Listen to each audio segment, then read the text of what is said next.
సోను సోను. వాడు బాత్రూమ్ లో ఉన్నాడు పండు, కూర్చో వచ్చేస్తాడు. సరే ఆంటీ.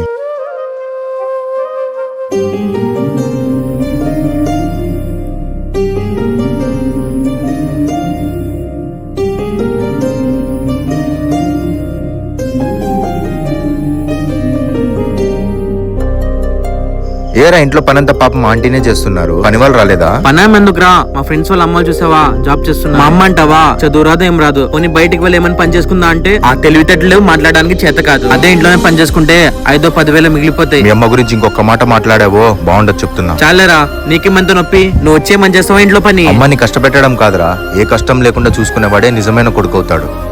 అయినా పాపం మీ అమ్మ అంత కష్టపడుతుంటే చూస్తూ ఊరుకుంటావు కదరా, నీకేం తెలుస్తుందిరా బాధేంటో? రే అది కాదురా. ఏది కాదురా? ఇప్పుడు కన్నా అమ్మ అంటే ఏంటో తెలుసుకో. నేను తప్పుగా చూపియాలని కాదురా, ఇప్పుడు కన్నా అర్థం చేసుకుంటావని అలా చెప్తున్నా. తప్పైపోయిందిరా, ఇంకెప్పుడు అలా మాట్లాడను.